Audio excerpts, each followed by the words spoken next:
भारत इन दिनों दो बड़े व्यापारिक मोर्चों पर काम कर रहा है। एक तरफ यूरोपियन यूनियन के साथ फ्री ट्रेड एग्रीमेंट को अंतिम रूप देने की कोशिशें तेज है, तो दूसरी ओर ओमान के साथ समझौते पर हस्ताक्षर में देरी हो रही है। दोनों समझौते भारत की अर्थव्यवस्था के लिए बेहद अहम माने जा रहे हैं, क्योंकि ये देश को नए बाजार, निवेश और रोजगार के अवसर दे सकते हैं। लेकिन सवाल ये है कि क्या भारत इन दोनों बड़े समझौते को समय पर पूरा कर पाएगा, या फिर देरी से उसके हाथ से कोई बड़ा मौका निकल जाएगा। तो चलिए इस अपडेट को डिटेल में जानते हैं। लेकिन आगे बढ़ने से पहले एक रिक्वेस्ट है कि जो भी लोग इस चैनल पर नए हैं वो हमारे चैनल को सब्सक्राइब जरूर करें। इस काम के लिए कोई पैसे नहीं लगते हैं, बल्कि इससे हमें मोटिवेशन मिलता है। तो चलिए आगे बढ़ते हैं। भारत और यूरोपियन यूनियन के बीच प्रस्तावित फ्री ट्रेड एग्रीमेंट को जल्द पूरा करने से पहले बड़े बदलाव संभव है। विदेश मंत्री एस जयशंकर ने बुधवार को कहा कि ये बदलाव वैश्विक अर्थव्यवस्था को स्थिर करने और लोकतांत्रिक ताकतों को मजबूत करने के नजरिए से होंगे। उन्होंने 27 देशों के यूरोपियन यूनियन के एक बड़े व्यापार प्रतिनिधिमंडल से मुलाकात के बाद ये बात कही। 7 लोगों का एक दल भारत आया है, ताकि भारत और यूरोपियन यूनियन के बीच चल रहे फ्री ट्रेड एग्रीमेंट को पूरा किया जा सके। जयशंकर ने कहा कि इस बात पर चर्चा हुई कि भारत और यूरोपियन यूनियन कैसे तालमेल को अच्छा कर सकते हैं और सहयोग को मजबूत कर सकते हैं। इससे वैश्विक अर्थव्यवस्था स्थिर हो सकती है और लोकतांत्रिक ताकतें मजबूत होंगी। उन्होंने कहा कि भारत और European union free trade agreement को जल्द पूरा कर इन उद्देश्यों में बड़ा अंतर ला सकता है। पीएम मोदी और president of the European commission Ursula one डर लेयन ने दिसंबर तक व्यापार समझौते को अंतिम रूप देने की कमिटमेंट जताई है। विदेश मंत्री एस जयशंकर ने यूरोपियन यूनियन के दल से मुलाकात के बाद सोशल मीडिया प्लेटफॉर्म एक्स पर एक फोटो साझा की। उन्होंने लिखा कि गुरुवार को दिल्ली में यूरोपियन पार्लियामेंट की इंटरनेशनल ट्रेड कमेटी के प्रतिनिधियों से मिलकर खुशी हुई। बैठक में चर्चा हुई कि भारत और यूरोपियन यूनियन कैसे मिलकर बेहतर तालमेल बना सकते हैं और अपने सहयोग को और मजबूत कर सकते हैं। इससे दुनिया की अर्थव्यवस्था को स्थिरता मिलेगी और लोकतांत्रिक देशों की ताकत बढ़ेगी। जयशंकर ने कहा कि अगर भारत और यूरोपियन यूनियन का फ्री ट्रेड एग्रीमेंट जल्द पूरा हो जाता है तो ये इन लक्ष्य को हासिल करने में बड़ी मदद करेगा। इससे पहले 26 से 28 अक्टूबर के बीच union minister of commerce and industry Piyush Goyal Brussels की यात्रा पर थे। वहाँ उन्होंने European commissioner for trade and economic security Maros Sefcovic के साथ फ्री ट्रेड एग्रीमेंट से जुड़े मुद्दों पर बातचीत की।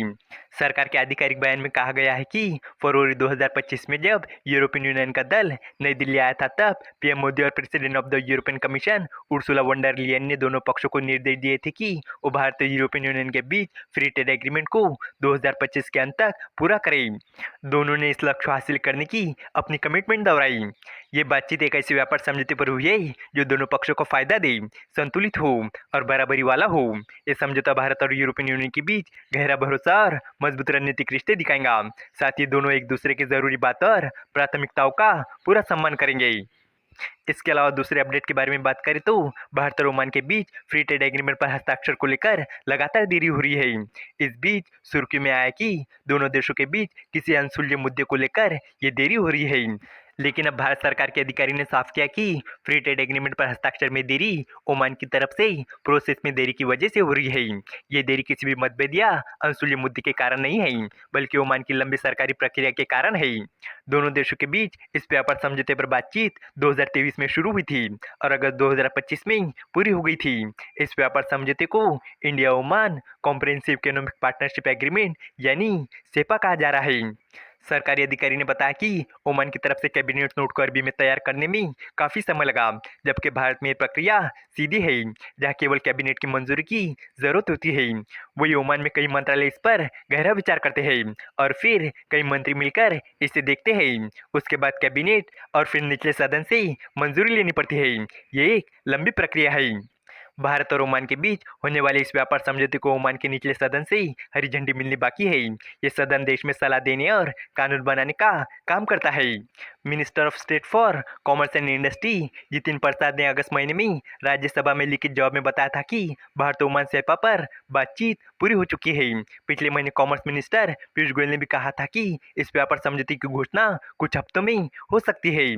भारत के लिए ओमान के साथ फ्री ट्रेड एग्रीमेंट काफ़ी ज़्यादा अहम है, क्योंकि इससे कपड़ा, गहने और चमड़े के उत्पादों को एक्सपोर्ट को बढ़ावा मिलेगा। इन पर वर्तमान में ओमान में काफ़ी ज़्यादा टैक्स लगता है। सरकार द्वारा जारी किए गए आंकड़ों के अनुसार भारत और ओमान के बीच कुल व्यापार 2024-25 में 10.61 बिलियन डॉलर का था, जो पिछले साल की तुलना में 18.6% ज्यादा है। भारत ने ओमान से 6.55 बिलियन डॉलर का इंपोर्ट किया था, जबकि 4.07 बिलियन डॉलर का एक्सपोर्ट किया था, जिससे भारत का पिछले फाइनेंशियल ईयर में 2.48 बिलियन डॉलर का व्यापार घटा हुआ था। ओमान में लगभग 80% भारतीय सामानों पर औसतन 5% इम्पोर्ट टैक्स लगता है, जबकि कुछ खाद्य चीजें जैसे कि मांस, शराब और तंबाकू जैसी चीजों पर टैक्स 0 से 100% तक हो सकता है। इस वीडियो का कंक्लूजन ये है कि भारत इस समय दो बड़े व्यापारिक समझौते पर काम कर रहा है, एक यूरोपियन यूनियन के साथ और दूसरा ओमान के साथ। यूरोपियन यूनियन के साथ समझौता होने से भारत की अंतर्राष्ट्रीय पहचान और आर्थिक रिश्ते मजबूत होंगे, जबकि ओमान के साथ समझौता भारत के एक्सपोर्ट और खाद्य देशों में कारोबार बढ़ेगा। ओमान की सरकारी प्रक्रिया की वजह से थोड़ी देरी हो रही है, लेकिन भारत दोनों समझौते को जल्द पूरा करने की कोशिश में है। अगर ये समझौते समय पर हो गए तो इससे भारत की अर्थव्यवस्था और रोजगार के अवसर काफी बढ़ जाएंगे। उम्मीद है कि आपको ये जानकारी पसंद आई होंगी, और भी इसी तरह के इंफॉर्मेटिव वीडियोस के लिए हमारे चैनल को सब्सक्राइब करें। धन्यवाद।